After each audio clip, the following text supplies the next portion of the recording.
Hello दोस्तों, तो क्या आप क्लास 12th यूपी बोर्ड के स्टूडेंट हैं? तो बिल्कुल ये वीडियो आपके लिए ही होने वाली है। आज के इस पर्टिकुलर वीडियो में हम क्या देखेंगे? कूलाम का नियम यानी कि कूलॉम्स लॉ। विद्युत आवेश तथा क्षेत्र का मोस्ट इंपॉर्टेंट नियम है कूलाम का नियम। तो कूलाम का नियम आज हम पढ़ने वाले हैं बहुत आसान शब्दों में, आसान से भी ज्यादा आसान शब्दों में। आपके बोर्ड एग्जाम में ये 5 नंबर का क्वेश्चन आता है। अगर ये थ्योरी नहीं आएगी तो इससे बेस्ड न्यूमेरिकल आएगा। तो ये जो नियम मैं आपको बताने वाला हूं ये मोस्ट इंपॉर्टेंट है आपके फिजिक्स में। तो आइए इसको शुरू करते हैं बिल्कुल आसान से शब्दों में। तो दोस्तों आज हम देखेंगे कूलाम का नियम। ये नियम क्या बोलता है और ये किसके बारे में ये नियम है? तो कूलाम का नियम जो होता है वो आवेशों के बारे में होता है, यानी कि चार्ज के बारे में। आवेश क्या होते हैं हम आपको बता चुके हैं कि आवेश क्या होते हैं। आवेश किसी वस्तु का वह गुण होता है जिसके कारण वह अपने चारों ओर विद्युत क्षेत्र उत्पन्न करती है, आवेश कहलाता है। तो आवेश को आप जानते होंगे, आवेश को हम क्यू के द्वारा प्रदर्शित करते हैं और आवेश का मात्रक जो होता है वो कूलाम होता है।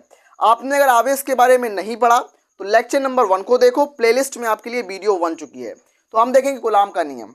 तो कूलाम का नियम क्या बोलता है कि हमारे पास दो आवेश हैं। हमारे पास दो आवेश हैं। आवेश यानी क्यू।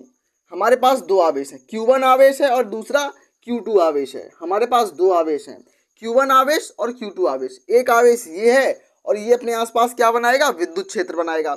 Q2 आवेश एक दूसरा आवेश और ये अपने आसपास इलेक्ट्रिक फील्ड यानी कि विद्युत क्षेत्र बनाएगा। इन दोनों के बीच की दूरी बहुत कम है, बहुत कम दूरी इन दोनों के बीच में दूरी है। तो उस दूरी को क्या बोलेंगे?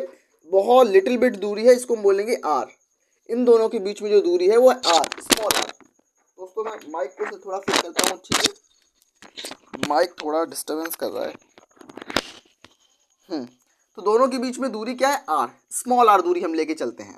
तो हमें पता है कूलॉम ने क्या बताया कि ये जो Q1 आवेश है इस Q2 आवेश पर एक बल लगाएगा और जो Q2 आवेश है वो Q1 आवेश पर एक बल लगाएगा। और जो बल होगा वो आकर्षण का भी हो सकता है, मतलब जुड़ने वाला बल भी हो सकता है और हटने वाला बल भी हो सकता है। मतलब वो बल जो है वो आकर्षण का भी हो सकता है और प्रतिकर्षण का भी हो सकता है। तो ये जो नियम दिया था दोनों आवेशों के बीच बल लगने का नियम कूलाम ने दिया था। इस नियम को क्या बोलते हैं? कूलाम का नियम। तो इन्होंने क्या बताया था? दो स्थिर बिंदु आवेश, दो स्थिर बिंदु आवेश। ध्यान से सुनना दोस्तों, स्थिर बिंदु आवेश। स्थिर का मतलब रुका हुआ। अगर मैं चल रहा हूं तो मैं गति कर रहा हूं, मोशन कर रहा हूं, उस आवेशों पर ये नियम लागू नहीं होगा। ये नियम जो होगा वो स्थिर आवेशों पर लागू होगा और पॉइंट चार्जेस, बिंदु आकार के आवेशों पर ही लागू होगा। तो Q1 आवेश और Q2 आवेश आपस में कैसे हैं? बिंदु आकार के हैं, बहुत छोटे छोटे आवेश हैं। तो Q1 आवेश और Q2 आवेश तो क्या बोलेंगे? स्थिर बिंदु आवेशों के बीच में नियम लागू होता है, याद रखना इस चीज को। तो इस नियम के अंदर अनुसार दो स्थिर बिंदु आवेशों के बीच लगने वाला बल, दो स्थिर बिंदु आवेश, पहला आवेश और दूसरा आवेश, लगने वाला बल, बल यानी कि F जो होगा समानुपाती होगा Q1 इंटू Q2 के। मतलब Q1 गुणा Q2 के समानुपाती होगा। ये समानुपाती का चिन्ह दोस्तों, ये किसका चिन्ह होता है? ये समानुपाती का चिन्ह होता है। और ये किसका चिन्ह होता है? 1 अपॉन। अपॉन में क्या होता है? व्युत्क्रमानुपाती का चिन्ह होता है। तो ये किसका है? समानुपाती का चिन्ह, यानी कि प्रोपोर्शनल का साइन। तो F proportional Q1 into Q2, Q1 गुणा Q2, Q1 इंटू Q2 हो जाएगा दोस्तों, Q1 इंटू Q2 हो जाएगा। तो ये मेरी क्या है? इक्वेशन नंबर 1, ये समीकरण 1 है हमारी।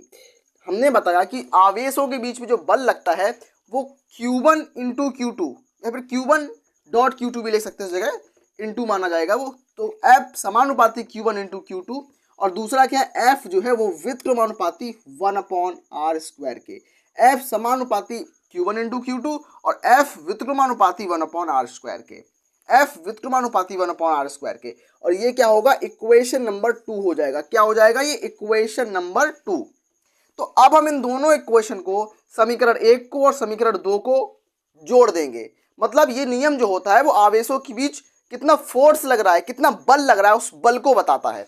तो इन दोनों समीकरणों को हम जोड़ देंगे तो क्या हो जाएगा कि F जो है F समानुपाती Q1 इंटू Q2, F समानुपाती Q1 इंटू Q2 अपॉन में आर स्क्वायर। तो अपॉन में क्या हो जाएगा? अपॉन में आर स्क्वायर हो जाएगा। और ये क्या हो जाएगी? हमारी समीकरण नंबर 3। ये क्या हो जाएगी? समीकरण नंबर 3 या इक्वेशन नंबर 3 हो जाएगी।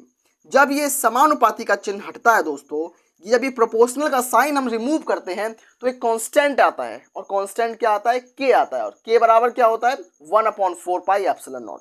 अभी मैं बताऊंगा आपको कि जब ये प्रोपोर्शनैलिटी का साइन हटता है तो के आता है, एक नियतांक आता है, तो एफ बराबर के Q1 Q2 upon r square, और यही जो होता है upon r square upon r square upon r square.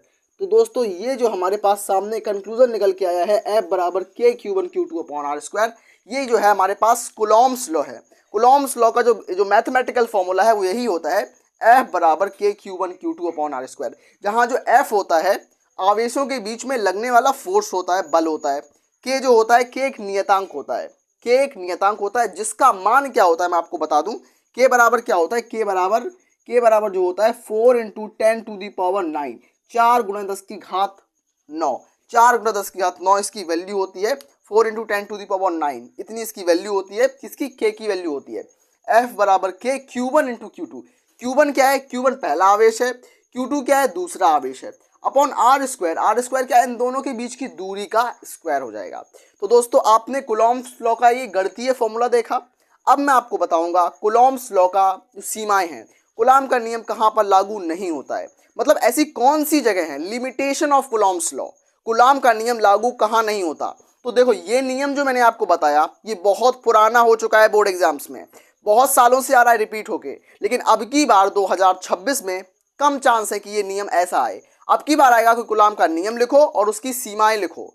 सीमाएं अगर आपको नहीं पता होंगी तो आप अपने 2 नंबर अपने हाथ से चले जाएंगे आप लोगों के। मैं आपको अभी के हाल में ही बताऊंगा, तुरंत बताऊंगा कि कुलाम की नियम की सीमाएं क्या होती हैं, कि कौन ऐसे एरियाज हैं जहां पर कुलाम का नियम लागू नहीं होता है। तो आइए समझते हैं उन एरियाज को जहां पर कुलाम का नियम लागू नहीं होता है, कुलॉम्स लॉ लागू नहीं होता। मैंने कुलॉम लॉ की हिंदी नहीं लिखाई दोस्तों, अगर आपका मन हो तो आप लिख लो, मैं आपको बोल दे रहा हूँ, मैं आपको इसकी हिंदी बोल दे रहा हूं। कुलाम का नियम कैसा है, कुलाम का नियम क्या होता है, तो इस नियम के अनुसार, कुलाम के नियम के अनुसार, इस नियम के अनुसार दो स्थिर बिंदु आवेशों के बीच, मतलब Q1 और Q2, दो स्थिर बिंदु आवेशों के बीच लगने वाला बल आवेशों के गुणनफल के Q1 F समानुपाती Q1 × Q2, मतलब आवेशों के गुणनफल के अनुक्रमानुपाती और उनके बीच की दूरी के वर्ग के, मतलब उनकी जो बीच की दूरी होगी उनके स्क्वायर के व्युत्क्रमानुपाती होता है, और ये नियम जो होता है वो कुलाम का नियम कहलाता है। अब कुलाम के नियम की सीमाएं देखेंगे, लिमिटेशन ऑफ कुलाम्स लॉ। आइए सीमाएं, तो किसकी सीमाएं, कुलाम के नियम की, मतलब कुलाम का नियम कौन सी जगह पर लागू नहीं होता। सीमाएं देखेंगे, लिमिटेशन, सीमाएं मतलब लिमिटेशन,